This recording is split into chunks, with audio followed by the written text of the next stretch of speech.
everybody, my name is Sydney, aka Tiny Goblin, and welcome! This is my first ever YouTube video. This is Editing Goblin here, and I just wanted to say thank you for being here. But I also wanted to give you a little heads up. So, I filmed this video in one take, and unfortunately, it's too long, so I had to cut it. Meaning, it kind of ends in a randomly cut spot, so it is going to be an abrupt ending once you get to the end of this video, which I apologize for. So I just want to say I'm sorry about that, and part 2 will be coming soon. Thank you, and I'll be Hello everybody, my name is Sydney, aka Tiny Goblin, and this is my first ever sketchbook tour. So, I've wanted to make a YouTube channel for a while now. I just kind of never did it. I am kind of a big procrastinator, so I just never had the resources either, so there's that as well. But I am going to try today. So, this is a sketchbook by Puka Noodles. I love this sketchbook. It is so good. It holds watercolors very nicely. It bleeds a little bit with alcohol markers, as you will see, but honestly, most sketchbooks do.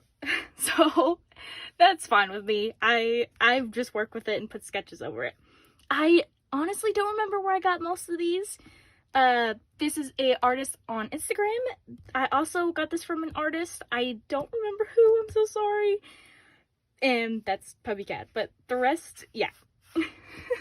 Sorry for not remembering. But let's get started.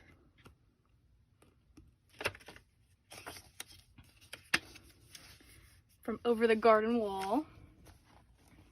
So this is totally a loved sketchbook, as you can see, because it is tearing.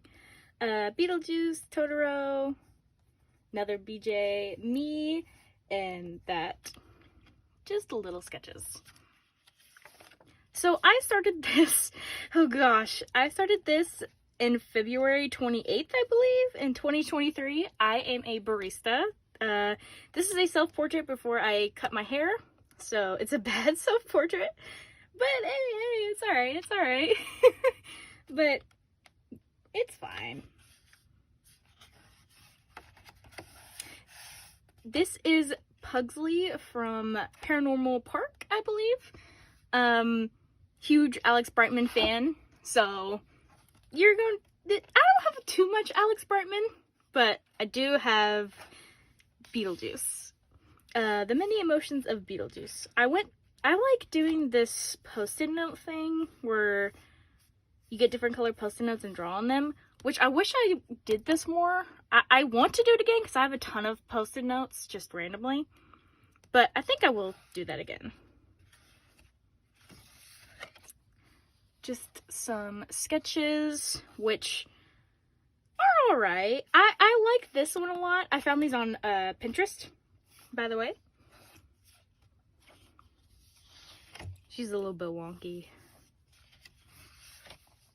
The Last of Us. So, I'm going to go on a little bit of a rant for this one. I'll be honest. I love the way that Pedro Pascal turned out. I do not like the way Ellie turned out. She doesn't look like the actress. I can't speak. The actress at all. But I really just need to redo this. I want to, and I've thought about doing it. Every time I pass this page, I'm like, I love Pedro, but Ellie. I've thought about it, but I haven't. But I want to, because I don't like the way she turned out. This is going to be a sketch of Beetlejuice in Lydia's dress, but I never finished it, sadly. And here is my first OC. I am going to go on a tangent, so if you do not want to hear about any of my OCs, you are free to skip. I know it's going to be kind of hard to explain, but I am going to talk about my OCs in this, so if you don't like that kind of thing, you can go ahead and skip forward, or, you know, because I totally understand. This is my character, Finnegan, Finnegan Bard. He is a pirate. He's kind of like a gentleman pirate, I guess.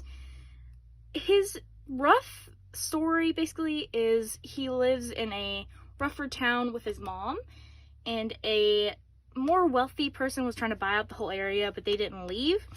So he tried to like harm him and his mom and took his eye, and the bad guy, or Finnegan, took the bad guy's arm, such and such. Finnegan has since then lost his mother and has been trying to steal money to help other people in need. His whole pirate group is called the Sunflower Pirates. They're just basically happy-go-lucky people that are trying to help, but have come down on hard times. He is kind of the first OC that I've redrawn. For some reason, I have trouble redrawing my OCs, but I took a couple years to try and map out, like, my own OCs, like, to try and force myself to redraw them. So that's what I've been doing. This is the first kind of OC that I've redrawn and kind of grew to love, so yeah, this is Finnegan board. A couple of face practices. This one's kind of self-explanatory. I listen. I needed to. It's just practice, okay? It's just ab practice. It's Bowser and Luigi. You know. This, I believe, is not mine. I think I redrew this. I think I found this on Pinterest or Instagram. Just wanted to get that out there, because I think I just wanted to redraw in my style, basically. And this is a reindeer. Alright. This is one of my favorite pieces in here. It is Finnegan fighting somebody. I love the way it turned out. This is when I was still using watercolors, so I have, like, most of these are watercolors, and then I randomly switch for some reason. But yeah, I absolutely love this one. Even though his legs are a little wonky. This is my other OC. Let me go on a tangent about him. I will show you, I have a colored picture of him, which I'll show you later. His name is Fenton. I believe I did his last name Sampson. Fenton Sampson. I do mix up Finnegan and Fenton. So, if I do that, I will correct myself instantly. But this is Fenton. This is a comic. So, let me do his backstory before I explain the comic. Fenton is a shapeshifter fox. Him and his parents lived in the forest. I give my OC so much drama.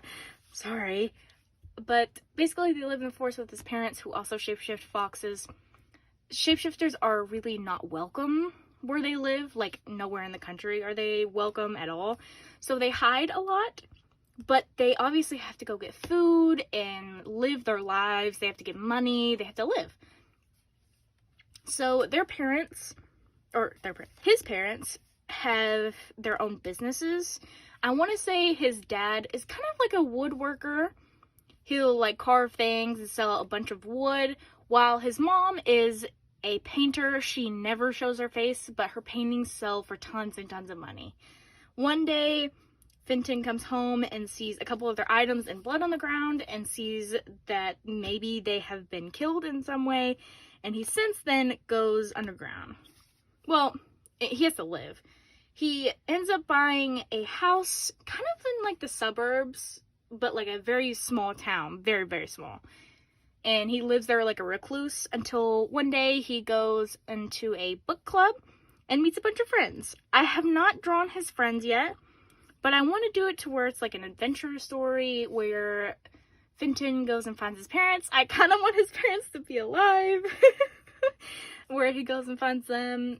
But basically he's just a very, very anxious boy. But this is a comic about him dressing up and going out. I wish I finished it, but I never liked how the line art turned out. So I never finished it. But I might redo it. He's staring in the mirror, taking a deep breath in and out, putting in contacts, putting on a hat so he can hide his ears, putting on long sleeves, hiding his tail, and then leaving. He also, a little side thing is, like, this is supposed to be a scar to where he, like fell one day, and then so far his eyebrow has not been able to grow. He has a scar, and then I have drawn Fenton. See, I did it. I told you. I have drawn Finnegan without his eye patch on, but I maybe show a picture if my editing skills are good enough. But anyway. Oh, blank pages with little doodles. These are more OCs that I'm not going to fully get into, basically because I don't draw them anymore. But I'll give a little backstory. So this is Evanora. This is Mr. Blue. Mr. Blue is her familiar. He's a cat. Basically, she's a witch, and they both have magic powers. I want to say he is a teacher for a magic school, so he can teach kids, and she does her own thing. I didn't really have a fleshed out backstory for them. Kind of just wanted them to do their own thing. I focus more on Mr. Blue, but yeah. I do want to give a little thing about myself is I, for some reason, am very bad at drawing women OCs. Like, I don't know why. I've made a couple and I just haven't kept them. And I will further that once I get, because I'm trying to make a new one that hopefully I'll redraw. But I've made a couple and I just haven't redrawn women OCs. And I don't know why. Maybe it's just a me thing. But here is a little elf girl? I'm not sure. Grimace Shake. So I found it really funny. When the Grimace Shake was coming around, I like saw like the sign for it at McDonald's. And it was like, Grimace Shake. And I was like, no way. I made jokes before it blew up. And then when it blew up, I loved the memes because it was so good. I just found it funny that they made that. They knew what they were doing. But I didn't think it would blow up like it did. I just joked about it with my brother and then it blew up. So that's what that is. This is just a little doodle. I don't really know what I was inspired by, but this you?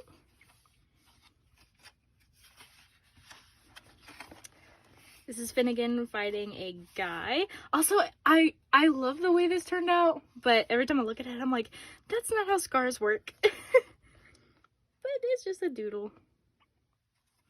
This is, Jimmy Crystal? Almost said Billy Crystal. Jimmy Crystal from Sing 2, or, yeah, Sing 2 or 3, right? This is Clay Calloway. I need to date more on things, but I don't. Aziraphale and Crowley. I love Aziraphale and Crowley. I love Good Omens. I even have like a little Aziraphale plush that my friend gave me for Christmas. I love them so much. Yeah. I will say, for some reason, they are very hard to draw. I've drawn them a couple times. For some reason, they're really hard. Few more doodles and sketches. A Stitch and like a fawn lady. I should make a fawn OC. I'd probably redraw her if I did. Okay, we're gonna go on another tangent time. Sydney's tangent time, or Sydney's OC tangent time at least. This is Savinetti. I think I have Savinetti's story fleshed out the most. I don't like this drawing, but I am gonna go ahead and tell you who Savinetti is. So Savinetti is an immortal. He has lived for a very, very long time. He had a mom, a little sister, and a little brother, and his dad. So basically, his dad kind of went a little crazy. I don't know if he got some disease of some kind, but he wanted to become immortal. So he went and found a sort of like spirit that could make him immortal, but not without any cost. He ended up killing Savinetti because he thought that's what needed to happen to basically become immortal, but it wasn't. So it ended up reversing, and Savinetti became immortal while he did not. I don't know what I'm going to do with his dad. I kind of want to do a thing where he comes back, but I'm not sure on that yet. Savinetti has a boyfriend, which I will get to. I don't know who 790 likes yet. I don't know if I want 790 to be gay or poly, because I feel like he's had past relationships, but I don't know who I want him to love. I feel like he would love everybody. Like, he would just love everybody, you know? He dresses the way he wants to dress. He's just him. Over time, because I forgot to say, over time, 790 has, I really gotta find a colored picture of 790, which I will continue the tangent later. Over time, once 790 dies and is reborn, he gets new attributes. So at the beginning, he used to look way different. Ignore me, because I'm going to try to find him. I'll do that in a minute. Over time, he has grown more and more inhuman attributes, such as his ears. His eyes are too different. His hair color has changed. His eyebrows have changed. Everything about him has almost changed over time. So each time he dies and comes back, he gets new attributes. I do have a boyfriend for 790, and I have more further stories, but I'll get to that because it's kind of hard to explain if I don't have them colored, but I do have them colored somewhere in here. Dan Versus. This is honestly one of my favorite pages. I absolutely love the way this turned out, especially this. But yeah, I went on a whole Dan Versus kind of kick, which we'll see in the next page, I believe. So this was a kind of test I wanted to do. I just wanted to, I think it was near Halloween when I did this, and I was like, you know what would be cool? A confidential folder. But I also couldn't think of a single thing that would go in here with blood, and I was like, I want it to be bloody and like cool, and I couldn't think of anything other than Dan. So I have Dan breaking like the little police thing. My handwriting is gonna be bad, but I have Chris over here. Chris is best friend, chartered accomplice, and it was like, the blood is fake. Chris, no, it's not. Dan was here, and then this is, I looked up all of his charges. So that's what all of that is. Don't look at my handwriting, because my handwriting is bad. But yeah, I found a little paper clip as well. I do want to give a warning for this next one. Please skip ahead if you do not like blood, or if you don't like injuries. SH kind of warning for this next one. It's not actual SH, but it kind of looks like it. That's why I covered it up. But yeah, I have a little doodle. This is one of Simon Pegg's movies, Nandor, Fodor, and the Talking Mongoose. It was a very weird movie. It was basically about Simon Pegg. I believe it's based on a true story, or is a true story, of Simon Pegg, like, his character went to, like, a small town, and they had, like, a mongoose, and they supposedly he can talk. But yeah. This is also one of my favorite pages. I love the way this turned out. The colors, and Jeff, that's the mongoose. And just a warning, I'm going to go ahead and say another warning. This is a scratch from Jeff. It is not anything more, but I covered it up because I was really scared. Because I didn't want, like, if somebody was looking through here, it's just, it looks bad, but it's not. But it's from Jeff. But yeah, I didn't want to trigger anybody or make anybody uncomfortable, so I covered it up. And that's why I put a warning. Alright, this is what 790 looked like when he was young. Hello everyone, Editing Goblin again. It's good to see you all here at the end of the video. So, as I said, it does end super abruptly, which I apologize for, but part 2 should be coming out soon. I hope to see you all in the next video, and I would like to thank you again and apologize, and I'll see you all later. Bye!